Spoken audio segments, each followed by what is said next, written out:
সারা দুনিয়ার মানুষ মিলে যদি কাউকে লাঞ্ছিত করতে চায় আর আল্লাহ যদি কাউকে ইজ্জত দিতে চান, অসংখ্য না তার ইজ্জত কেউ নষ্ট করতে পারবে না।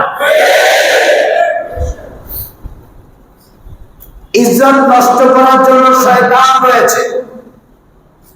শয়তান মানুষের ইজ্জত নষ্ট করে আর আল্লাহ মানুষকে ইজ্জত দেয়। ইজ্জত নষ্ট করে কে? কথা বল না। শয়তান দুই প্রকার। শয়তান কয় প্রকার? আমার কথা না কোরআনের কথা? আল্লাযী ইউওয়াসওয়িসু ফি সুদুরিন নাস মিনাল জিন্নাতি, কথা কয় না, মিনাল জিন্নাতি। শয়তান দুই প্রকার। এক প্রকার শয়তান মানুষ শয়তান, আরেক প্রকার শয়তান জিন শয়তান। সূরা নাস পড়ছেন কি পড়েন নাই? বলেন বিসমিল্লাহির রাহমানির রাহিম। কুল আউযু বিরাব্বিন নাস মালিকিন নাস ইলাহিন নাস মিন শাররিল ওয়াসওয়াসিল খান্নাস الذي يوسوس في صدور الناس من الجنة والناس صدق الله المولانا العظيم। এক হলো মানুষ শয়তান, এক হলো জিন শয়তান। শয়তান যখন মানুষের কাঁধে উঠে তখন ওই লোকটার নাম হয় মানুষ শয়তান। আর শয়তান যখন অদৃশ্য থাকে তখন তার নাম থাকে জিন শয়তান। হুজুর ঠিক কইছে? আচ্ছা, এই যে মাওলানা সাহেব, হাফেজ সাহেব, মাওলানা সাহেব, হাফেজ সাহেব, মুফতি সাহেব, সব উলামা ইকরাম বসা। আমি আপনাদেরকে আমার কথা বলার আগে এক অধিকার দিব। সেই অধিকার হইল, যদি আমার কথায় কোরআন এবং হাদিসের বাহিরে যায় তাহলে আপনাদের ভেটো দেওয়ার অধিকার থাকলো।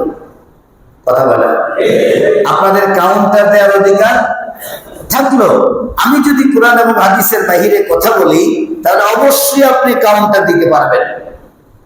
আর আমি যদি কোরআন এবং হাদিসের ভিতরে বলি অথচ এই কথা কোনো না কোনো মানুষের গায়ে যায় লাগে, এমনকি আমিও সেই গুনাহগার হতে পারি। সুতরাং ওই কথা নিয়ে আপনি যদি বক্তাকে কষ্ট দেন, আল্লাহর কসম আপনি আল্লাহকে কষ্ট দিবেন। কারণ কথাটা বক্তার নয়, কথা আল্লাহ। আল্লাহর কথা দ্বারা আপনি কষ্ট পাইলে আল্লাহকে কষ্ট দিবেন।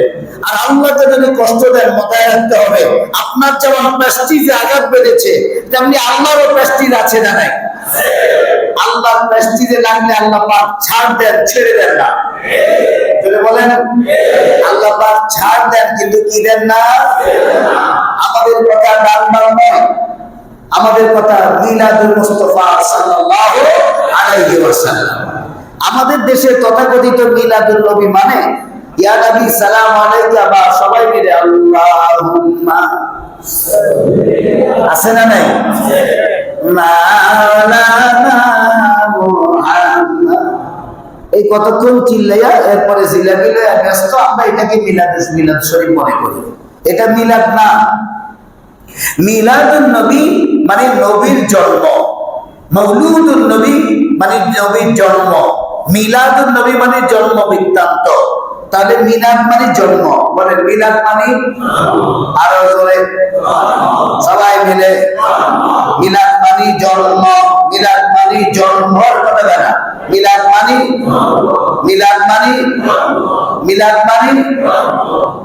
মিলাদ মানে জন্ম গ্রহণ করা, জন্ম দেওয়া, জন্ম। এই জন্মর নাম মিলাদ। যিনি জন্ম গ্রহণ করেন তার নাম ওয়ালাদ। তাহলে মিলাদ আর ওয়ালাদ মিল আছে না নাই?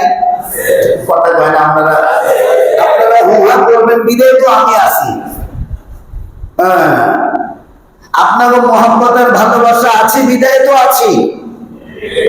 কথা কয় না? তার তো কেউ না কেউ দিয়ে উড়ে দিতে চায়। মনে রাখবেন সৌদিয়া উড়া দিয়া ব্যক্তি পরিবর্তন করতে পারবেন। আপনারা কসম করে বলি, মিম্বার সাক্ষী, যে মিম্বারে রাসূল বসেছেন ওই মিম্বার থেকে কোরআনের কথা এবং হক কথা বলা আপনি বন্ধ করতে পারবেন না।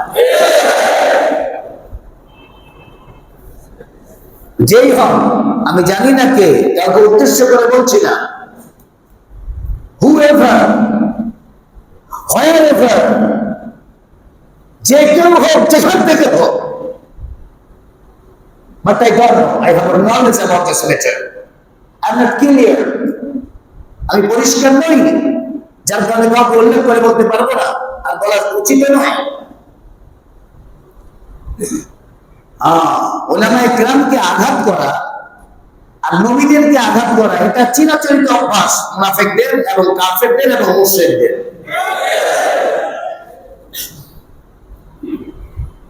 কোনো আঘাত যখন পায় না তখন একটা আঘাত চাপায় দেওয়ার চেষ্টা করে যে হুজুরে একাধিক বিয়া করছে, আর তো কোনো কাম নাই, পায় না, তো হুজুর একাধিক বিয়া করছে, এই আঘাত একটা চাপায় দিল, বাস। আর কোনোটা যখন না পায় তখন তো হুজুর 2 বিয়ে করছে কেন, হুজুর 3 বিয়ে করছে কেন? আরে হুজুর তো কি করেছে? আল্লাহর হুকুম মানছে, আল্লাহ পাকের কোরআনের আয়াত অনুযায়ী আল্লাহ পাকের বিধান মানছে, সে তো জিনা করে না। তোমার মতো লজ্জামি করে না, তোমার মতো চোখের জিনা করে না, তোমাদের আড্ডা দিয়ে বসে নাই।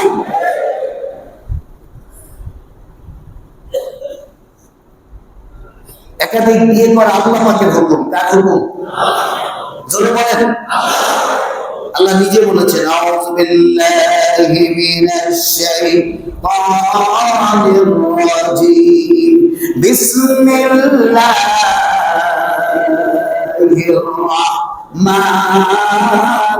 রাহিম, ফানকিহু মা তাবা লাকুম মিনান নিসাই মাসনা ওয়া থুলাথা ওয়া রুবা وإن خفتم ألا تعدلوا فواحدة صدق الله المولانا العظيم। আল্লাহ বলে, ফানকিহু, তোমরা বিয়ে করো, তোমরা বিয়ে করো, মা তাবা লাকুম মিনান নিসা, মহিলাদের মধ্যে তোমাদের যাদের পছন্দ হয়। ওয়াজ করতেছি আমি, মনে মনে কতজনে কয়, হ্যাঁ হুজুর আফসোস পাইলাম না।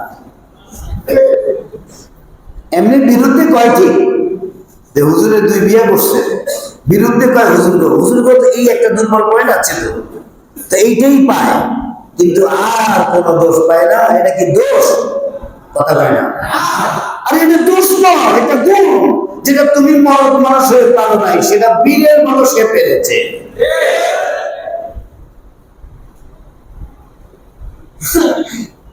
আল্লাহ পাক হুকুম করছেন, ফানকিহু, তোমরা বিয়ে করো। এই নিয়ে একটা টপিকস রাখবো আমরা একদিন ইনশাআল্লাহ। মা তাবা লাকুম মিনান নিসা, মহিলাদের মধ্যে তোমাদের যাদের পছন্দ হয়। কত যুবক হাসতেছে জানেন? ওই যে হাসতেছে চারদিকে, আমি দেখতে পাচ্ছি। কয়েকজন মুরব্বীও আসতেছে, হাসেন না, এই বয়সে রিস্ক নিয়েন না, এমনি তো চাকরি যায় অবস্থা। আবার এই আন্দোলন বাসায় যায় করবেন, আরো নসিবত হবে।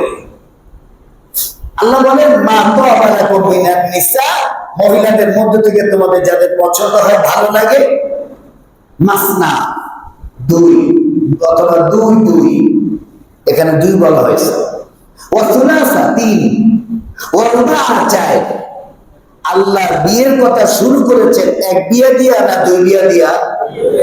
কথা কয় না। আল্লাহ বিয়ের কথা শুরু করেছেন 1 বিয়ে দিয়ে নাকি 2 বিয়ে দিয়ে? জোরে কয় না। শরম লাগে না, ভয় লাগে, কিছুই বুঝতে পারতেছি না। আমাদের ডর লাগে, আবার বাসায় গেলে বকবো, এমন শুনতেছে না, বাইরে নাক মনে খোলা না, ওর লাগে এরা ভয়তে কয় না। আল্লাহ, তাহলে আল্লাহ বিয়ে করার কথা শুরু করেছেন 1 বিয়ে দিয়ে না 2 বিয়ে দিয়ে? যদি বলেন আল্লাহ বিয়াকে হালাল করছেন, জিনাকে হারাম করেছেন, ব্যবসাকে হালাল করছেন, সুদকে হারাম করছেন। কথা কয় না? ব্যবসাকে হারাম করেছেন, সুদকে হারাম করেছেন, ঠিকাদারদেরকে রডের পরিবর্তে বাঁশ দেওয়া হারাম করছেন। এরা বাঁশ দিতে দিতে জাতিরও বাঁশ দিয়া দেয়। বন্ধুরা, আল্লাহ পাক বলেছেন 2 বিয়ে করো, 3 বিয়ে করো, 4 বিয়ে করো। এরপরের শব্দ শুনবেন, ওয়াইন খিফতুম, যদি তোমার ডর লাগে, যদি তুমি ভয় পাও, আল্লাহ তা'দিলু, বিবিদের মধ্যে ইনসাফ করতে পারবে না, ফাওয়াহিদাত, একটা লয়ে সন্তুষ্ট থাকো। কয়টা লয়ে? মনে মনে সবাই কাজী দেশের মানুষের খারাপ করে বিদায় না তো 2টা করে লালে বলে আল্লাহ পাক বলে। যে সমাজে বিয়ে সহজ সেই সমাজে জিনা কঠিন, আর যেই সমাজে জিনা কঠিন সেই সমাজ পবিত্র সমাজ। কথা বলেন আপনারা? যেই সমাজে জিনা সহজ ওই সমাজে বিয়ে কঠিন, আর যেই সমাজে জিনা বিয়ে কঠিন জিনা সহজ ওই সমাজে আনওয়ান্টেড চাইল্ড হারামজাদার সংখ্যা বেশি হয়ে যায়। এই জন্য বিশ্বে এখনো কিছু কিছু দেশে আছে বিয়ে অনেক কঠিন, তারা বিয়ে করতে পারে না, কিন্তু জিনা বিচার চলে। আর বিশ্বে কিছু দেশ আলহামদুলিল্লাহ তৈরি হয়ে গেছে, তাদের দেশে বিয়ে সহজ, জিনার হার জিরোর কোঠায়। আল্লাহ পাক আমাদের সকলকে চারিত্রিক ভাবে পবিত্রতা অর্জন করার তৌফিক দান করেন। আমরা শুরু করেছিলাম মিলাদুন নবী নিয়ে, মনে আছে না নাই? যিনি জন্মগ্রহণ করবেন তার নাম ওয়ালাদ, যিনি জন্ম দিবেন প্রসব করবেন ওনার নাম ওয়ালিদা, আর যিনি যার ঔরস থেকে জন্ম নেবে বাবা তার নাম ওয়ালিদ। তাহলে ওয়ালিদ, ওয়ালিদা, ওয়ালাদ, মাওলুদ, জন্ম বৃত্তান্ত মিলাদ। এই একটার সাথেও সিন্নি জিলাপির সম্পর্ক আছে? বুঝে থাকলে কই না, আমরা তোমরা না কই না। একটার সাথেও কি সিন্নি জিলাপির সম্পর্ক আছে? তাহলে মিলাদ মানে তথাকথিত আমাদের দেশে প্রচলিত কিছু বাক্য বলে দাঁড়িয়ে যাওয়ার নাম মিলাদ নয়। মিলাদ হইল রাসূলের জন্ম বৃত্তান্ত। খাজা আব্দুল্লাহ মনে আছে না নাই? বিয়ে করে নিয়ে আসতেছেন, মনে আছে তো আপনাদের? হ্যাঁ, বিয়ে করে নিয়ে আসতেছেন, প্রতিমধ্যে দেখা ফাতেমা বিনতে মোরের সাথে। যাই হোক, সময় পেরিয়ে গেল, হাঁটি হাঁটি পা পা করে আমেনা পেট বড় হতে লাগলো।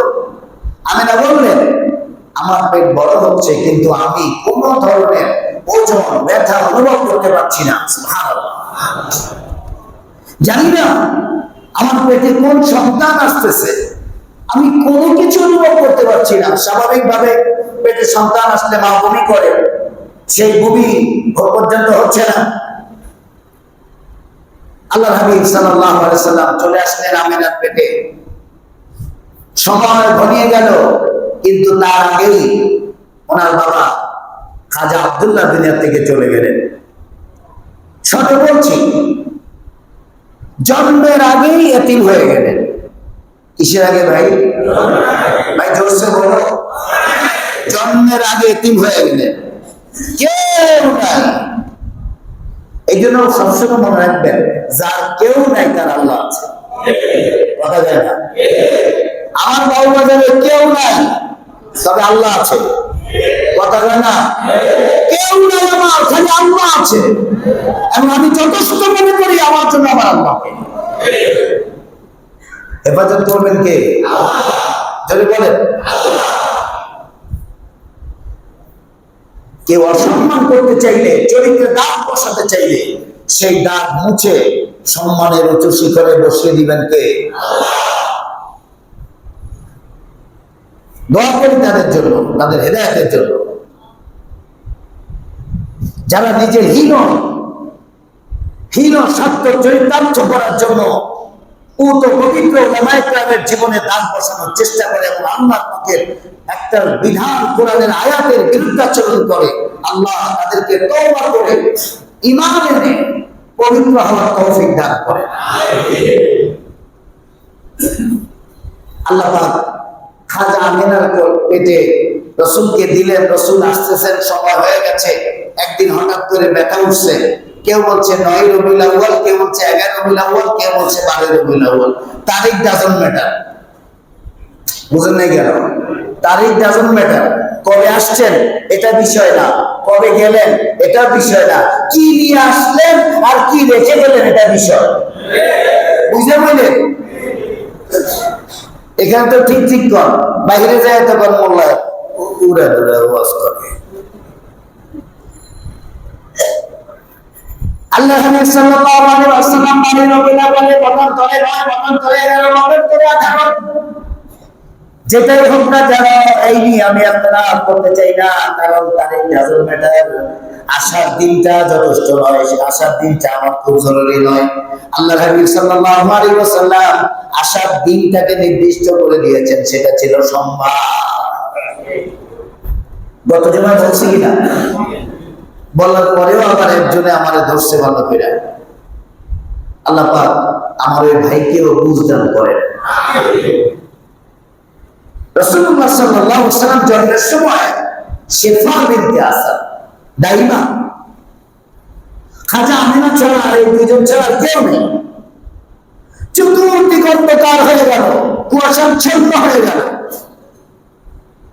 মুহাম্মদ আরবি দুনিয়াতে আসতেছে, রাসূল করিম সাল্লাল্লাহু আলাইহি ওয়াসাল্লাম দুনিয়াতে আসতেছে। এই এতদিন পরে 10 মাস পরে আজকে একটু ব্যথা অনুভব করতেছে খাজা আমিনায়। আব্দুল মুত্তালিব একদম চলে গেলেন কাবার প্রান্তরে। কাবার প্রান্তরে যাই আর কাবার দিলাম দিলাম কাঁদতেছে, মালিক আমার আব্দুল্লাহ নাই। আর যদি আমার আব্দুল্লাহ থাকতো ছেলের কাছে, স্ত্রীর কাছে দাঁড়াইতে পারত। আমার আমিনা এই নানুষ নজর সুন্দরী ফুলের মতো মেয়ে আমিনা, বাচ্চা হলে আমার ছেলেটার পাশে নাই, তাকে সান্ত্বনা দেওয়ার মতো কেউ নাই। ও কাবার মালিক, আমি জানি না আমার কি হইতেছে। আব্দুল মুত্তালিব কাবার গিলাফ ধরে কাঁদতে কাঁদতে ক্লান্ত হয়ে গেছে। রাত্রের থেকে কান্নাও রাত্রের থেকে শুরু হয়েছে। ভোর রাতে আব্দুল মুত্তালিব স্বপ্নে দেখে, অনেক স্বপ্ন, একটা বলছি। আব্দুল মুত্তালিব টেনশন করো না, আমি তোমাকে একটা নাতি দান করছি, যার নাম আসমানে আহমদ, দুনিয়াতে মোহাম্মদ। নাম হবে আহমদ। নাম কি? কথা বলে নাম কি? আমি আলহামদুলিল্লাহ আমার এক ছেলের নাম রেখেছি মোহাম্মদ, আর এক ছেলের নাম রাখছি আহমদ। বন্ধুরা, আমরা রাসূলুল্লাহ সাল্লাল্লাহু আলাইহি ওয়াসাল্লামের জন্মের কথা আলোচনা করছিলাম। আমার সময় প্রায় শেষ, অল্প সময়। আল্লাহ রাসূল দুনিয়াতে আসতেছেন, এমন মুহূর্তে জন্মগ্রহণ করছেন। কিভাবে জন্মগ্রহণ করছেন? তিনি কাবার দিকে মুখ হয়ে জন্মগ্রহণ করেছেন। বাম হাত নিচে, সিনাটা টান টান করে কাবার দিকে, ডান হাত উঁচু করে আসমানের দিকে তিনি শাহাদাত আঙ্গুলি উঠিয়ে কি যেন মুখে আস্তে আস্তে বলছিলেন। তখন শিফা বিনতে আসাদ খাজা আমিনা বলেন, আমি জানি না কি যেন বলছিল। হঠাৎ করে চারদিকে কুয়াশাচ্ছন্ন হয়ে গেল, আমরা মুহাম্মদকে খুঁজে পেলাম না। তখন আমরা একটা আওয়াজ শুনতে পাইলাম, তুফু ইলা মাশারিকিল আরদি ওয়া মাগারিবিহা। আর তারে এই মুহাম্মদকে চারদিকে ঘোরাও, পূর্ব পশ্চিম উত্তর দক্ষিণ ঘোরাও, যাতে করে এই মুহাম্মদকে সারা কায়নাতবাসী চিনতে পারে। সুবহানাল্লাহ। আর কি? আর হলো خلق آدم ومعرفة الشيش شجاعة نوح خلة إبراهيم لسان إسماعيل صبر أيوب صوت داود صوم وأغمسوه من أخلاق النبيين সময় কম, আমার একেবারে সময় কম। সমস্ত নবীদের আখলাক চরিত্র দ্বারায় তাকে ভরপুর করে দাও। সুবহানাল্লাহ। আমি এই কথা যে কিতাব থেকে বলছি, সেই কিতাবের নাম তারিখুল হাদিস ফি আহওয়ালি আনফুসুন নাফিস, 140 পৃষ্ঠা থেকে 180 পৃষ্ঠা পর্যন্ত কিতাবের নাম বলে দিলাম। এটাই বলিও, তারিখুল হাদিস ফি আহওয়ালি আনফুসুন নাফিস। বন্ধুরা, আল্লাহ রাসূল সাল্লাল্লাহু আলাইহি ওয়াসাল্লাম জন্ম নিলেন, আম্মা জান খাজা আমিনা বললেন, আমরা মেশকাত বলে ঘেরান পাইলাম। ওই সময় কুয়াশাচ্ছন্ন জায়গায় আমি চারজন মহিলার চেহারা স্পষ্টতর দেখতে পেলাম। তাফসীরে এগুলো আলোচনা করেছে। রাসূল আসলেন দুনিয়াতে, চিরাচরিত অভ্যাস অনুযায়ী আরবের ছেলেদেরকে, বাচ্চাদেরকে আপনার বনু সাদ গোত্রের মহিলারা নিয়ে যেত, দুধ পান করাইতো, বিনিময়ে কিছু পয়সা পাইতো। তার মধ্যে একজন আসলেন হালিমায়ে সাদিয়া, বনু সাদ গোত্রের হালিমায়ে সাদিয়া। তিনি ছিলেন হ্যাংলা পাতলা, একেবারে চামড়ার সাথে হাড্ডি লাগানো। ওনাকে কেউ বাচ্চা দেয় না। একটা হ্যাংলা মানুষ কার বাচ্চা নিবে, দুধ পান করাবে, ওনার বাচ্চাই কেউ দুধ পায় না, আমার বাচ্চারে কি করে দুধ পান করাবে? হালিমা সাদিয়াকে কেউ দেয় না এতিম হওয়ার কারণে। আর এই বাচ্চাকে লালন পালন করলে কোনো টাকা পয়সা পাওয়া যাবে না, এই দৃষ্টিতে কোন মহিলারা, সুতামদেহী মহিলারা এই বাচ্চাকে নেয় না। তাহলে মোহাম্মদ এতিম হওয়ার কারণে কেউ নেয় না, হালিমা সাদিয়া স্বাস্থ্যমন্ত্রী হওয়ার কারণে কেউ দেয় না। দুইজনে দুঃখী কিনা? কথা কয় না। দুইজনে দুঃখী কিনা? দুইজনে দুঃখী। হালিমা সাদিয়া ফিরে আসছেন, স্বামী বললেন, হালিমা যাও এতিম ছেলেটারে নিয়ে আসো। আমার মনে হয় এতিম ছেলেটা, কাবার মালিকের কসম করি, এতিম ছেলেটা বরকত হইতে পারে, তুমি নিয়ে আসো। তোমার তো কেউ বাচ্চা কাচ্চা দেয় না, তার তুমি ওই মোহাম্মদ আছে না একটা এতিম ছেলে, বলে হ্যাঁ, তাকে নিয়ে আসো। রাসূল হালিমা সাদিয়া গেলেন, যাওয়ার পরে খাজা আমিনাকে বললেন, আমিনা বললেন, আফা তুমি নিবা, বোন তুমি নিবা, আমার ছেলের তো কেউ নেয় না, তুমি কেমনে নিবা? বলে দাও, টাকা পয়সা কি দিবা না দিবা জানি না, তবে ছেলেটা দাও, খালি হাতে ফিরে যাইতে খারাপ লাগছে। কোলে নিতেই হযরত রাসূল করিম সাল্লাল্লাহু আলাইহি ওয়াসাল্লাম হালিমা সাদিয়ার চেহারার দিকে তাকায় মুস্কি হেসে দিলেন। এত সুন্দর হাসি যা বড় মানুষ দেয় না। এটা দেখে হালিমা সাদিয়া हैरान হয়ে গেলেন, কিভাবে সম্ভব এটা? ছোট্ট নবজাতক আমার চেহারা দেখে হেসে দিল, তা বড় মানুষের মতো করে হাসলো। এই দেখে হালিমা সাদিয়া আশ্চর্য হয়ে গেল। এবার খাজা আমিনা বললেন, হালিমা সিস্টেম আছে, বিশেষ দ্রষ্টব্য। নাম্বার 1, অসম্মান করা যাবে না, প্রেস্টিজালা মানুষ। কেমনে? বলে যেখানে সেখানে দুধ পান করে না, যাত্রার দুধ পান করবে না। 1 নম্বর পর্দার আড়ালে দুধ পান করতে হবে, পবিত্র অবস্থায় দুধ পান করাইতে হবে। শর্তগুলো বলে দিলেন। হালিমা সাদিয়া বললেন, ঠিক আছে আমিনা, আমার কোলে দাও। কোলে নিলেন, কোলে নিয়ে পর্দার আড়ালে নিয়ে প্রথম ডান পাশ ওনার ঠোঁট মোবারকে লাগাইলেন। লাগাতেই হালিমা সাদিয়া পুরা অর্ধেক যৌবনে ভরপুর হয়ে গেল।